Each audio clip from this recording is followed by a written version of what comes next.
Hello everyone. तो आज हम स्टार्ट कर रहे हैं एसिड बेस एंड साल्ट का थर्ड लेक्चर। इससे पहले हम 2 लेक्चर में बात कर चुके हैं, जहां पर हमने किसकी बात की थी, एसिड और बेस की बात की थी। क्लियर। तो साल्ट से पढ़ने से पहले आपने एसिड बेस तो पढ़ा होगा, अगर नहीं पढ़ा तो कोई बात नहीं, उसका डिस्क्रिप्शन में मैं आपको लिंक प्रोवाइड कर दूंगी। क्लियर। तो स्टार्ट करते हैं। सबसे पहले आज जो हमें स्टार्ट करना है वो करना है हमें साल्ट। ठीक है। वैसे तो हम एसिड बेस में पढ़ के आए हैं कि साल्ट क्या चीज है, लेकिन क्योंकि अब हमारा मेन टॉपिक है साल्ट है, तो हमें साल्ट के बारे में पता होना चाहिए। ठीक है। साल्ट बनता कहां से है? एसिड और बेस से मिलकर। ठीक है। ये तो एक सिंपल सी डेफिनेशन कि एसिड और बेस ने मिलकर साल्ट बनाया और यहां से वाटर बाहर निकल आया। ठीक है। लेकिन अब ये साल्ट है क्या? एसिड क्या होता है? जो H पॉजिटिव दे। ठीक है। H पॉजिटिव देने की जो टेंडेंसी रखता है वो एसिड होता है, और OH देने की जो टेंडेंसी रखता है वो बेस होता है। ठीक है। इतना तो पता है ना। ये हमारा एसिड, ये हमारा बेस। ठीक है।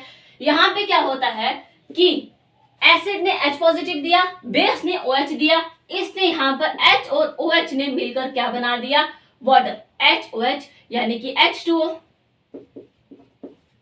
क्लियर है इतना? बाकी का जो बचा हुआ प्रोडक्ट अलग से बन गया, यानी कि Na के साथ Cl चला गया। जो हमारा ये बना, इसको हम कहते हैं साल्ट। ठीक है। इस साल्ट में आपने देखा कि हमारे पास एक कैटायनिक स्पीशीज है और एक हमारे पास एनायनिक स्पीशीज है। यानी कि आप ये कह सकते हो कि साल्ट की जो कैटायनिक स्पीशीज है, यानी कि साल्ट का जो कैटाइन है, ये आपको कहां से देखने को मिल रहा है? बेस से। और साल्ट का जो नेगेटिव स्पीशीज है, नेगेटिव पार्ट यानी कि एनाइन पार्ट, ये कहां से देखने को मिल रहा है? एसिड से। क्लियर है इतनी सी बात? साथ ही साथ आप ये भी कह सकते हो कि जो आपका साल्ट है ये एक आयोनिक कंपाउंड है। कहां से पता चला कि ये आयोनिक कंपाउंड है? आपको यहीं से तो पता चला, पॉजिटिव स्पीशीज और नेगेटिव स्पीशीज मिलकर साल्ट बना रहे हैं, तो आयंस है यहाँ पे। ठीक है। जनरली आपको सॉल्यूशंस में देखने को मिलते हैं। क्लियर। यानी कि यहाँ पर आपके पास कैटाइंस भी होते हैं और यहाँ पर आपके पास एनाइंस भी होते हैं। कैटाइंस कहां से आते हैं आपके पास? बेस से। एनाइंस कहां से आते हैं आपके पास? एसिड से। ठीक है। कैटाइन में आप एक चीज लिख सकते हो कि साल्ट में आपके पास कैटाइन तो होना चाहिए, बट यहां पे लिख दो कि at least one cation different from H positive. इसका मतलब समझाती हूं, पहले नोट डाउन कर लो। Different from H positive. Similarly आप एनाइन के केस में भी यहां पे लिख सकते हो कि at least one anion different from OH negative ion. ठीक है। अब देखो ये तो हमने लिख लिया, लेकिन इसका मतलब क्या हुआ? हमने बात की NaCl की। ठीक है। मैंने कहा कि आपके पास जो कैटायन बनेगा, यहाँ पर H पॉजिटिव से एक अलग कैटायन भी होना चाहिए और OH नेगेटिव से एक अलग एनायन होना चाहिए, तब जाके वो साल्ट बनाता है। ये हमारे पास साल्ट है सोडियम क्लोराइड। ठीक है। डेली लाइफ में भी ये काफी यूज होता है, ये तो हमें पता ही है, नॉर्मल साल्ट है ये। ठीक है। तो Na पॉजिटिव में हमारे पास पता चला NaCl, ये हमारा पॉजिटिव, ये हमारा नेगेटिव। H पॉजिटिव के अलावा Na पॉजिटिव है और OH नेगेटिव के अलावा यहाँ पे Cl नेगेटिव है। ठीक है। मतलब ये तो हो या ना हो, लेकिन इनके अलावा आपके पास एक कैटायन और एक एनायन होना चाहिए, तब जाके वो साल्ट बनाता है।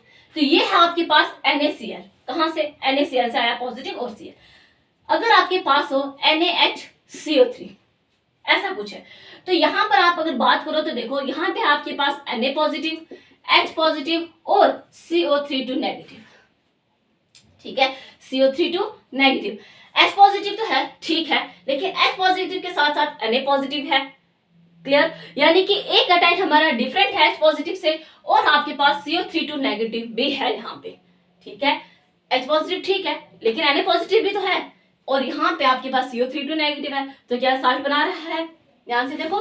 तो हाँ, ये हमारे पास साल्ट बनाता है। अगर हम ऐसा एक और लें, CuOHCl। ठीक है। यहां पे क्या होता है? Cu positive, OH negative, Cl negative. क्या ये आपका साल्ट बन रहा है? बिल्कुल बन रहा है। एक कैटायन डिफरेंट है H पॉजिटिव से, OH नेगेटिव तो ठीक है, लेकिन यहाँ पर OH नेगेटिव के अलावा आपके पास Cl नेगेटिव आपको देखने को मिल रहा है, तो क्या ये आपका साल्ट है? बिल्कुल है। यहां पर देखो, एक पॉजिटिव एक नेगेटिव, एक पॉजिटिव एक नेगेटिव, ये वो हैं जो other than H positive OH negative आपको मिल रहे हैं। ठीक है। इसी तरह से हमारे पास एक एग्जाम्पल और आती है PbOH2। PbOH2 इसके जो बनते हैं कौन कौन से बनते हैं, Pb2 पॉजिटिव, OH नेगेटिव, इस तरह से। अब बताओ क्या ये साल्ट है या नहीं, ठीक है, क्या ये साल्ट है या नहीं। देखो ठीक है, कैटाइन है हमारे पास, other than H positive Pb2 positive है हमारे पास, लेकिन OH नेगेटिव के अलावा हमारे पास कोई और एनाइन नहीं है, इसलिए हम कहते हैं कि ये हमारा साल्ट नहीं है। यानी कि साल्ट के लिए आपके पास H पॉजिटिव और OH हो ना हो उससे फर्क नहीं पड़ेगा, लेकिन इसके अलावा आपके पास एक और कैटाइन और एक और एनाइन का होना जरूरी है। क्लियर? तो ये नोट डाउन कर लो जल्दी से साल्ट के बारे में, जस्ट इंट्रोडक्शन है। मूव करते हैं हम इसके टाइप्स की तरफ। सो टाइप्स ऑफ साल्ट स्टार्ट करते हैं, जिसमें सबसे पहली टाइप हमारी आती है सिंपल और नॉर्मल साल्ट। सिंपल या नॉर्मल साल्ट में क्या होता है उसके बारे में बात करते हैं। तो ये कहता है कि formed by the complete replacement of H positive from acid and OH negative from base. यानी कि बेस से पूरी तरह से OH नेगेटिव का रिप्लेस हो जाना और एसिड से H पॉजिटिव का हो जाना। ठीक है, अगर हम इसे समझे तो देखो ये हमारा एसिड, क्या ये हमारा एसिड और ये हमारा बेस। ठीक है, हमारे पास यहाँ पर एक H पॉजिटिव था और यहाँ पर हमारे पास एक OH नेगेटिव था, तो यहाँ से वाटर की फॉर्म में ये बाहर हो गया। ठीक है, एसिड से H पॉजिटिव गया, बेस से OH गया, एक यहाँ पर एक H पॉजिटिव था, यहाँ पर OH नेगेटिव था, तो यहाँ से एक वाटर मॉलिक्यूल मिलकर बाहर निकल गया। ठीक है, और हमारे पास यहाँ पे K पॉजिटिव और Cl नेगेटिव रहा। क्या रहा हमारे पास यहाँ पे, K positive Cl negative. K positive कहाँ से आया, बेस से आया, Cl नेगेटिव कहाँ से आया, एसिड से आया, तो एक मॉलिक्यूल बना, यानी कि एक हाइड्रोजन और एक OH ने मिलकर क्या बना दिया, वाटर मॉलिक्यूल, एक मॉलिक्यूल बना हमारा। ठीक है, सिमिलरली अगर हम यहाँ पर बात करें, ये है हमारा एसिड। हमने कहा है कि एसिड क्या होता है, एसिड वो होता है जो क्या करता है, H पॉजिटिव देने की टेंडेंसी रखता है, और बेस वो जो OH नेगेटिव देने की टेंडेंसी रखता है। ठीक है, यही पढ़ा हमने। तो एसिड क्या करता है, H पॉजिटिव देता है, यहाँ पर आपके पास दो H है, तो क्या दोनों के दोनों देगा, हाँ, क्योंकि हम बात कर रहे हैं नॉर्मल साल्ट की। तो नॉर्मल साल्ट में इसके पास जितने भी हाइड्रोजन है इसने बाहर निकालने हैं, और बेस के पास जितने भी OH है उसने बाहर निकालने हैं। यहाँ पर आपके पास दो हाइड्रोजन और यहाँ पे आपके पास दो OH हैं, तो दो H और OH ने मिलके दो मॉलिक्यूल वाटर के बाहर निकाल दिए। क्लियर है, दो हाइड्रोजन यहां से गए, दो OH यहां से गए, दो मॉलिक्यूल वाटर के यहां से बाहर चले गए, बाकी का बचा हुआ हमारे पास क्या बन गया, साल्ट। यहाँ पे जो हमारा साल्ट बन रहा है ये हमारा नॉर्मल साल्ट है, हमारा सिंपल साल्ट। ठीक है, सिमिलरली यहाँ पर हमने बात की एसिड और यहाँ पर हमने बात की बेस की, तो यहाँ पे भी क्या हुआ, H पॉजिटिव वो एसिड वो जो H पॉजिटिव देता है, दो H पॉजिटिव है यहाँ पे और यहाँ पे दो H नेगेटिव है, तो दोनों ने मिलकर बाहर चले गए और यहाँ पर दो मॉलिक्यूल वाटर के बाहर हो गए। क्लियर, और बाकी का बचा हुआ हमारे पास क्या बना, साल्ट। ठीक है, ये पॉजिटिव स्पीशीज है, ये नेगेटिव स्पीशीज है, ये पॉजिटिव स्पीशीज, ये नेगेटिव, ये पॉजिटिव, ये नेगेटिव। क्लियर, SO4 2 नेगेटिव आता है यहाँ पे। ठीक है, क्योंकि साथ में K2 है, ये Fe positive, SO4 negative.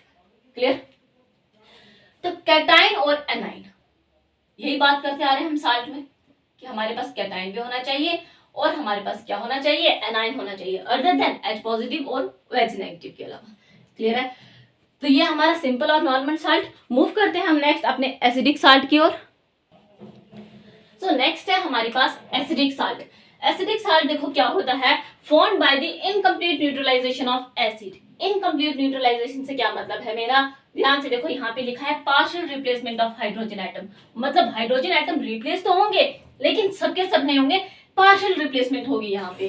For example हमारे पास है H2SO4 प्लस NaOH, ये हमारा एसिड है, ये हमारा बेस है। ठीक है, यहाँ से हमारे पास बना साल्ट। इस साल्ट में अगर आप बात करो तो ये हमारा positive, hydrogen positive, SO4 negative हमारा है यहाँ पे। क्लियर, ठीक है, H पॉजिटिव और OH नेगेटिव के अलावा हमारे पास Na पॉजिटिव और SO4 नेगेटिव है, लेकिन यहाँ पर साथ ही साथ हमारे पास क्या है, H पॉजिटिव।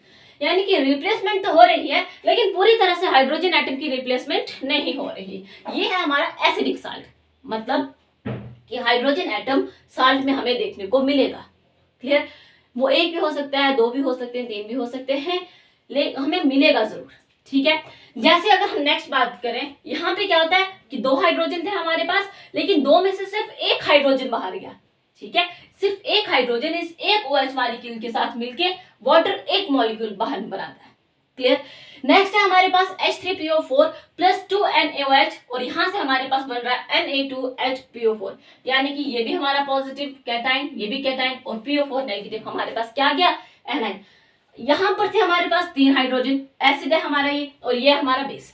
3 हाइड्रोजन में से क्या हुआ कि 2 हाइड्रोजन रिलीज हुए, 2 हाइड्रोजन रिलीज होके 2 OH मॉलिक्यूल के साथ मिलकर इसने हमारे पास यहाँ पे क्या बना दिया, 2 वाटर मॉलिक्यूल बना दिए। ठीक है, ध्यान से देखना कि यहाँ पे 2 हाइड्रोजन रिप्लेस हो रहे हैं, ठीक है, जबकि एसिड के पास 3 है, 3 नहीं हो रहे 2 हो रहे हैं। लेकिन अगर हम यही एग्जांपल देखते हैं कि अगर यहाँ पे 3 हाइड्रोजन के बजाय 2 हाइड्रोजन के बजाय अगर 1 हाइड्रोजन रिप्लेस हो, अगर 1 हाइड्रोजन रिप्लेस हो तो क्या होगा, 2 हाइड्रोजन क्या होंगे, साल्ट में चले जाएंगे और एक जो है OH के साथ मिलके एक वाटर मॉलिक्यूल यहाँ से बाहर निकाल देगा।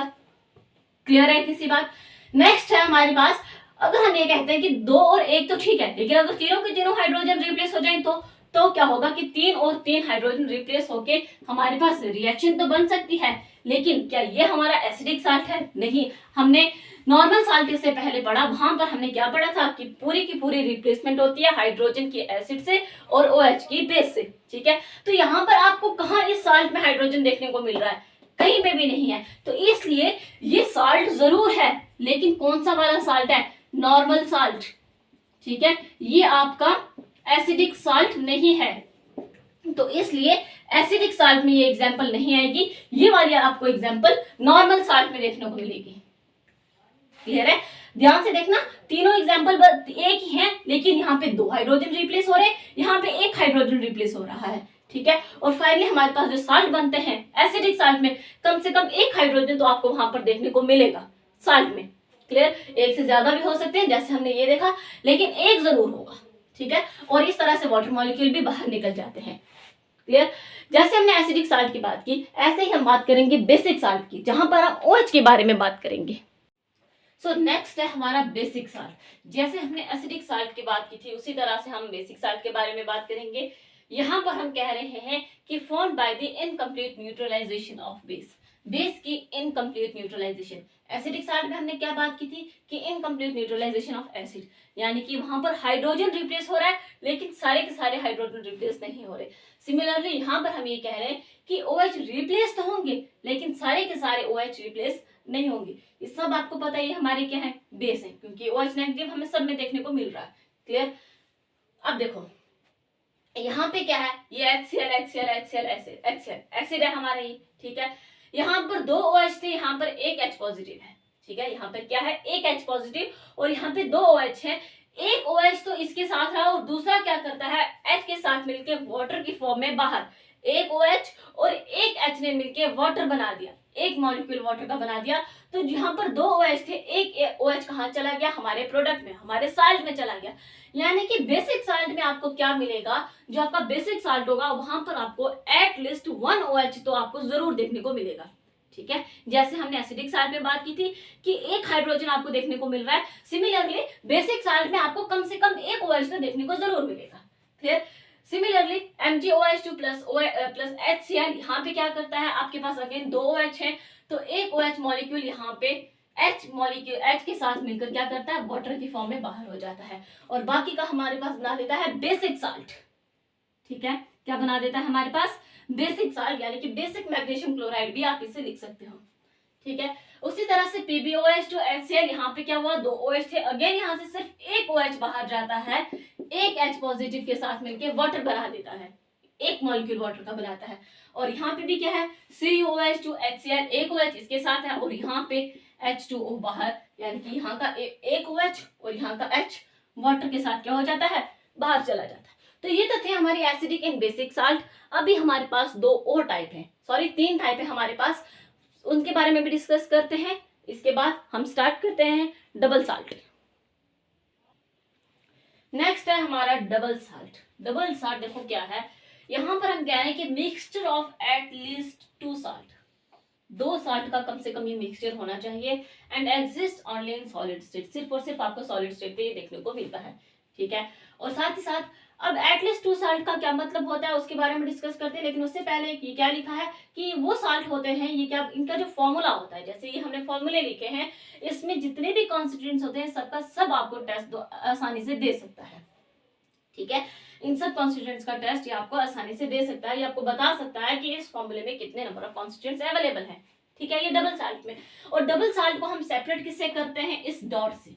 ये जो डॉट आपको यहाँ पे दिख रहा है ना, इस डॉट से। ठीक है, ये हमारे डबल सॉल्ट में आता है। अब मैंने कहा यहाँ पे एटलीस्ट 2 साल्ट। एटलीस्ट 2 साल्ट का क्या मतलब हुआ, देखो CaCO3 एक साल्ट है, MgCO3 एक साल्ट है। ठीक है, दोनों साल्ट ने मिलकर एक बड़ा सा साल्ट बना दिया, यानी कि डबल साल्ट बना दिया। 2 साल्ट मिलकर बना रहे हैं और इस साल्ट का नाम है डोलोमाइट। सिमिलरली पोटैश एलिमेंट मोर साल्ट। ठीक है, ये इनके फॉर्मूला है K2SO4 Al2SO4 और 24H2O water molecule. Clear. Next है मोर साल्ट का फॉर्मूला। आपके पास यहाँ पे भी 2 साल्ट देखने को मिल रहा है और साथ ही साथ 6 वाटर मॉलिक्यूल भी देखने को मिलते हैं। तो ये तो है डबल साल्ट। मूव करते हैं हम अपने next salt, that is the mix salt की ओर। ये कह रहे हैं आपको मिक्स साल्ट कि salt give more than 1 cation और anion on dissolving in water. मतलब ये कि आपके पास एक से ज्यादा कैटायन या एनायन होने चाहिए। ठीक है, लेकिन यहाँ पर आपको H पॉजिटिव और OH नेगेटिव देखने को नहीं मिलेगा। क्लियर। मिक्स साल्ट में H पॉजिटिव और OH नहीं होता, यहाँ पे ध्यान रखना इस बात को। ठीक है, नो H पॉजिटिव यहाँ पर आप लिख सकते हो, नो H पॉजिटिव और OH negative, no H positive और OH नेगेटिव आयन। ठीक है, ये आपके पास नहीं होंगे। एग्जाम्पल के तौर पर हमने लिया bleaching powder and sodium potassium sulphate. ठीक है, अब जो हमने ये कहा कि मोर देन 1 कैटायन और एनायन, इसका क्या मतलब है। ठीक है, देखो CaOCl2 ये ब्लीचिंग पाउडर है। सी इसका स्ट्रक्चर कैसा होता है, कुछ ऐसा होता है, OCl एंड Cl। ठीक है, यानी कि ये भी ब्रेक डाउन होगा, ये भी ब्रेक डाउन होगा। ये होते ही नेगेटिव इसके ऊपर, नेगेटिव इसके ऊपर, और यहाँ पर एक नेगेटिव एक नेगेटिव, एक पॉजिटिव यहाँ से, एक पॉजिटिव यहाँ से आया, तो कुल मिलाकर Ca के ऊपर 2 पॉजिटिव आए। ठीक है, यानी कि यहाँ पे आपके पास Ca2 पॉजिटिव, OCl नेगेटिव और साथ ही साथ Cl नेगेटिव। ठीक है, एक से ज्यादा आपके पास कैटायन भी है और एक से ज्यादा आपके पास एनायन भी है। क्लियर। सिमिलरली अगर इसकी बात करें, यहाँ पे भी आपके पास Na पॉजिटिव है, K पॉजिटिव है और SO4 नेगेटिव। जैसे हमने यहाँ पे देखा ना कि OCl यहाँ पे जब ये बॉन्ड ब्रेक होता है तो नेगेटिव इसके पास, पॉजिटिव इसके पास। सिमिलरली जब ये ब्रेक होता है तो नेगेटिव इसके पास, पॉजिटिव इसके पास। 2 पॉजिटिव मिलकर यहाँ पर बनाते हैं 2 पॉजिटिव और OCl नेगेटिव बाहर, यहाँ पे Cl अलग से। सिमिलरली NaKSO4 यानी कि सोडियम पोटेशियम सल्फेट की अगर हम बात करें तो यहाँ पर Na positive, K positive, SO4 negative. ठीक है, तो ये है मिक्स साल्ट, यानी कि यहाँ पर आपको एक से ज्यादा कैटायन और एनायन देखने को मिलता है when on dissolving in water. Clear. Next move करते हैं अपने कॉम्प्लेक्स साल्ट की ओर। नेक्स्ट है और लास्ट हमारी टाइप आ जाती है साल्ट की, कॉम्प्लेक्स साल्ट। देखो ये क्या है, सबसे पहले कि ये वो साल्ट होते हैं जहां पर आपको कॉम्प्लेक्स आयन देखने को मिलते हैं। अब कॉम्प्लेक्स आयन से क्या मतलब है मेरा, जैसे मैंने आपको ये एग्जांपल दी, पोटेशियम फेरोसाइनाइड की एग्जांपल दी। इसमें अगर मैं आपसे कहूं कि कॉम्प्लेक्स आयन कौन सा है, कॉम्प्लेक्स आयन वो है जो आपका नॉन आयनाइजेबल पार्ट है। अब नॉन आयनाइजेबल पार्ट कौन सा हुआ, 2 तरह के पार्ट होते हैं आपके पास। जो भी कंपाउंड होता है उसमें 2 तरह के कंपाउंड पार्ट आपको देखने को मिलते हैं। एक होता है आयनाइजेबल पार्ट, एक होता है नॉन आयनाइजेबल पार्ट। ठीक है, बात करते हैं हम उसकी, लेकिन उससे पहले ये लिखा क्या है इसके बारे में पढ़ लेते हैं। ये वो साल्ट होते हैं जहां पर आपको कॉम्प्लेक्स आयन देखने को मिलते हैं, साथ ही साथ ये जो होते हैं ये आपको सोल्यूशन में देखने को मिलते हैं। ठीक है, complete ion contains a central metal ion surrounded by a number of neutral or negative ion called the ligands। ठीक है, एक सेंट्रल एटम के अराउंड जितने भी आपके पास न्यूट्रल या नेगेटिव आयंस होते हैं उसे हम लिगेंड्स कहते हैं। ठीक है, यहाँ पर आप अगर बात करो पोटेशियम फेरोसाइनाइड की तो आपके पास कॉम्प्लेक्स आयन कौन सा है, सबसे पहले हम उसी के बारे में बात करते हैं। कॉम्प्लेक्स आयन वो होता है जो कॉम्प्लेक्स पार्ट होता है। ठीक है, अब ये कॉम्प्लेक्स पार्ट क्या है, मतलब काफी कुछ हो है, complex part, ionisable part, non ionisable part, सबके बारे में डिस्कस करते हैं। सबसे पहले हमारे पास है K4FeCN6। क्या है, K4FeCN6, ऐसा ही कुछ है। यहां मैंने आपके 2 पार्ट, एक है ये वाला और एक है ये वाला। ये वाला पार्ट है आपका कॉम्प्लेक्स पार्ट, यानी कि कॉम्प्लेक्स आयन। क्लियर, ये है कॉम्प्लेक्स आयन और इसी को हम कहते हैं या है ये है आपका नॉन आयोनाइजेबल पार्ट। अगर ये नॉन आयोनाइजेबल है तो ये कौन सा हुआ, आयोनाइजेबल। ठीक है, आयोनाइजेबल। क्लियर। साथ ही साथ हमें ये कहा कि आल्सो एग्जिस्ट इन सोल्यूशन, मतलब कि अगर हम इसको एक्वस सोल्यूशन से पास करते हैं, ठीक है, जब बात एक्वस सोल्यूशन की करते हैं यानी कि वहां पर कोई ना कोई पानी, मतलब सॉरी पानी तो होगा वहां पे, ठीक है, जब हम इसको सोल्यूशन से पास करते हैं तो इसका ब्रेकडाउन कैसे होता है, ये देखो K4K positive plus FeCN6 4 negative, इस तरह से 4K पॉजिटिव FeCN6 4 नेगेटिव। आपका जो आयनाइजेबल पार्ट है ये अलग हो गया, नॉन आयनाइजेबल पार्ट अलग हो गया। अब यहाँ पर एक क्वेश्चन और है, क्या ये वाला पार्ट फर्दर ब्रेकडाउन होगा, फर्दर ये अलग होगा, नहीं होगा अलग। यानी कि जब भी आप इसको सॉल्यूशन में पास करते हो तो ये इस K पॉजिटिव को टेस्ट तो देता है, लेकिन ये कभी भी Fe को अलग से और CN6 का अलग से टेस्ट नहीं देगा, ठीक है। इसका टेस्ट तो ये दे देगा, लेकिन ये वाला टेस्ट आपको कभी नहीं देगा जब आप इसको सॉल्यूशन से पास करोगे, ठीक है। ये आपका क्या है, नॉन आयनाइजेबल पार्ट है, आपका कम्प्लेक्स आयन है, यही तो हम बात कर रहे हैं कम्प्लेक्स साल्ट में। ये जो है आपका ये बनता है कम्प्लेक्स साल्ट, ठीक है। क्या है ये आपका कम्प्लेक्स साल्ट, पूरा का पूरा आयन है, इसमें एक सेंट्रल मेटल आयन आपको देखने को मिलता है। यहाँ पर अगर हम बात करें इसमें, ठीक है, आप इसको भूल जाओ, अब हम साल्ट की बात कर रहे हैं, ठीक है, किसकी बात कर रहे हैं, इस साल्ट की, FeCN6 की, ठीक है, 4K positive plus FeCN6 negative, sorry 4 negative, ठीक है। यह है आपका कम्प्लेक्स साल्ट, कम्प्लेक्स आयन है, नॉन आयनाइजेबल पार्ट है। यहां पर आपका सेंट्रल एटम कौन सा हुआ, ये आयरन Fe, इसके साथ जो आपके CN6 है, ठीक है, ये स्ट्रक्चर जो है ना वो ऐसे है, Fe के साथ CN CN CN CN, मतलब मैंने तो ये रफली बना दिया पर आप देख लो, ठीक है, 6 है। जो ये है ना अलग से, ये है हमारे लिगेंड्स, ये न्यूट्रल भी हो सकते हैं, ये आपके पास नेगेटिव भी हो सकते हैं। क्लियर है इतनी सी बात। तो ये हमारा कम्प्लेक्स साल्ट, ठीक है, आपने कम्प्लेक्स साल्ट में बात की, ये हमारा कम्प्लेक्स साल्ट, ठीक है। जो ये हमारे CN6 है ना, ये है हमारे लिगेंड्स। क्लियर है इतनी सी बात।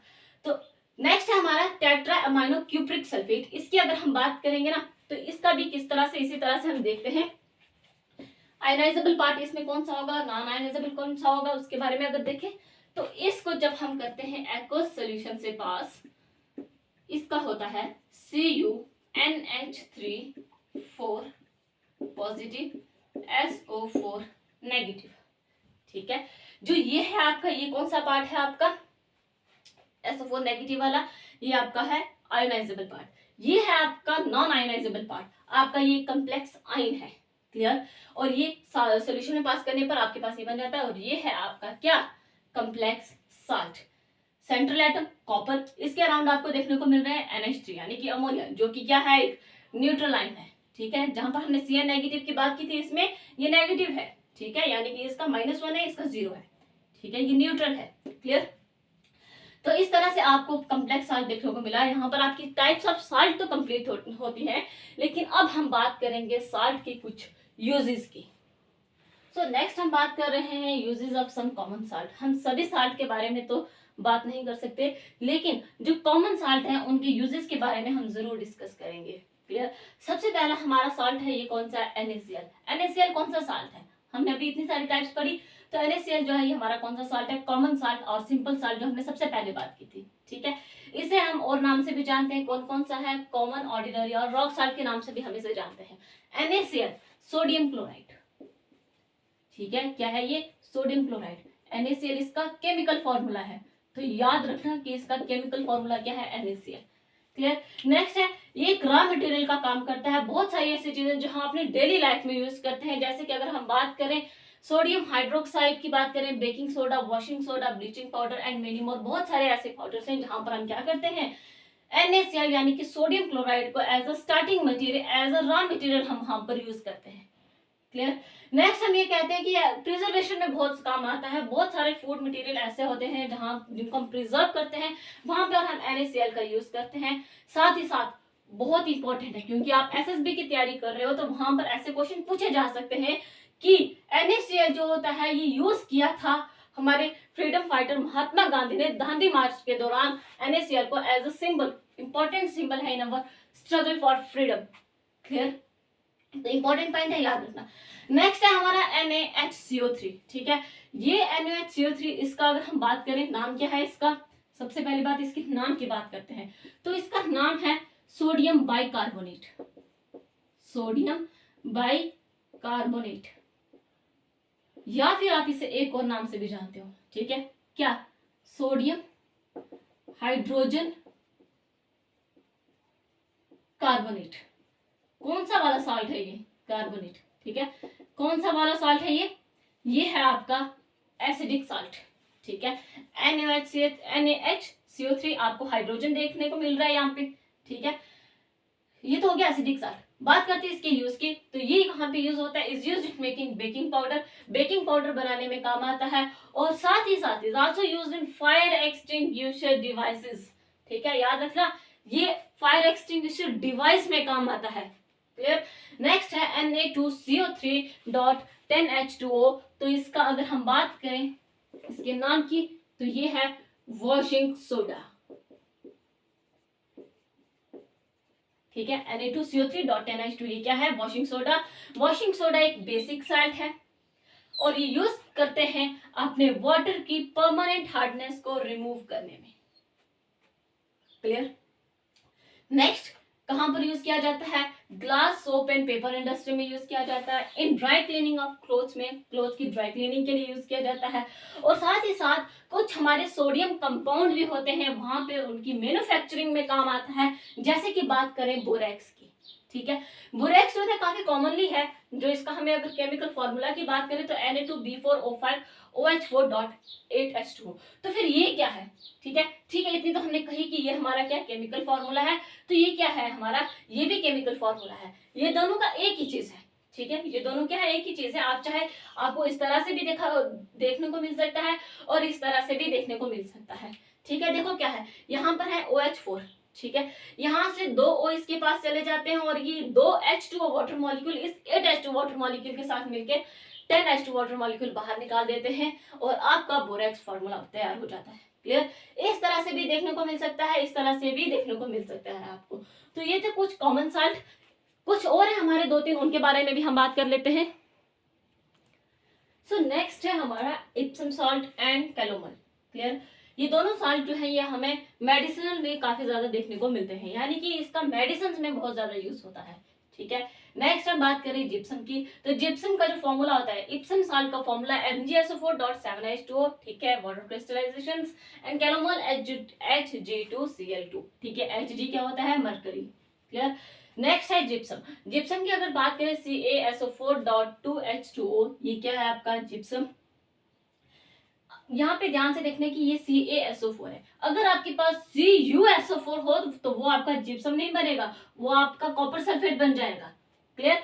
और ये क्या करता है? पीओपी, बहुत कॉमनली यूज होता है इसका पीओपी। अब ये पीओपी क्या चीज है? पीओपी है प्लास्टर ऑफ पेरिस। क्या है ये? Plaster of Paris. इसे प्लास्टर ऑफ पेरिस क्यों कहते हैं? बहुत पहले से, एंशिएंट टाइम से ये चलता आ रहा है। बेसिकली क्या हुआ था कि पेरिस में ये बहुत ज्यादा मात्रा में वहां पर जिप्सम देखने को मिला था, और जिप्सम से ही प्लास्टर की फॉर्मेशन की थी। क्लियर? और वहीं से इसका नाम पड़ गया प्लास्टर ऑफ पेरिस। ठीक है, ये है प्लास्टर ऑफ पेरिस का formula, CaSO4.half of water molecule. Clear? ये क्या होता है? बेसिकली यही से बनता है पीओपी। यहाँ पर जब हमने क्या किया, वाटर मॉलिक्यूल को बाहर निकाल दिया, तो बाकी का जो बचा हुआ, जो हमारे पास पाउडर बचा, उसको हमने पीओपी नाम दे दिया।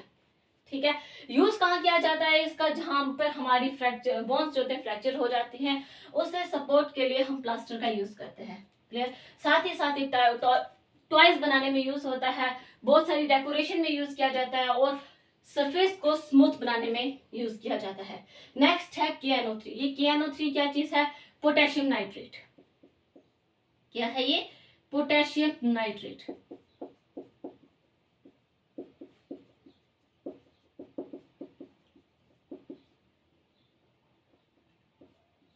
ठीक है, कहाँ पे यूज किया जाता है? गन पाउडर में यूज किया जाता है, फायर क्रैकर्स में यूज किया जाता है, ग्लास इंडस्ट्रीज में, और साथ ही साथ जो बहुत इंपॉर्टेंट की ये यहाँ पे भी यूज होता है, फर्टिलाइजर्स की प्रोडक्शन में यूज किया जाता है। कौन? Potassium nitrate. ठीक है। CuSO4.5H2O, देखो यहाँ पे था CaSO4.2H2O, यहाँ पे है CuSO4.5H2O, तो ये क्या है, ठीक है, ये है हमारा copper sulphate, COPPR, copper sulphate, ठीक है। और इसका यूज कहाँ पे किया जाता है, ये एज एन इंसेक्टिसाइड यूज किया जाता है, और साथ ही साथ प्यूरिफिकेशन ऑफ कॉपर। आपको पता है कि कॉपर के बहुत ज्यादा यूजेस होते हैं, ठीक है, जैसे ये हमारी वायर्स जो हमारे घरों में यूज की जाती है, वहां पर भी इसमें काफी यूज होता है, ठीक है। नेक्स्ट है K2SO4.Al2SO4 3.24H2O वाटर मॉलिक्यूल। क्या है ये, अभी हम पीछे ही बढ़कर आए हैं यहाँ पर, ठीक है। क्या है ये हमारा पोटैश एलम, ठीक है, क्या है हमारा पोटैश एलम। नेक्स्ट है कि ये कहाँ पे यूज किया जाता है, is used in the purification of water, in manufacturing of drugs and as a colour bonding in colouration. अच्छा, जो ये हमारा है ना कॉपर सल्फेट, जो एज एन इंसेक्टिसाइड हमने यूज किया है, ये भी हमें कलरेशन के लिए यूज होता है, ठीक है। तो यहाँ पर हमारे क्या होते हैं, जो कॉमन साल्ट के यूजेस हमने पढ़े, हमने सभी साल्ट्स के नहीं पढ़े, लेकिन जो कॉमनली साल्ट है हमारे, हमने उसके यूजेस के बारे में बात की, इसकी टाइप्स के बारे में बात की, साल्ट क्या है हमने उसके बारे में बात किया। यहाँ पर हमारा एसिड बेस एंड साल्ट अभी कंप्लीट नहीं हुआ है, ये हमारा 3rd लेक्चर कंप्लीट हुआ है। इसके बाद हम यहाँ पर कुछ बात करेंगे, पीएच स्केल की बात करेंगे, तो 1-2 टॉपिक और है जो हमें यहाँ पर कवर करने हैं, वो सब हम नेक्स्ट वीडियो में बात करेंगे। एंड आई होप कि ये वीडियो आपके लिए हेल्पफुल रहा होगा। Thank you so much.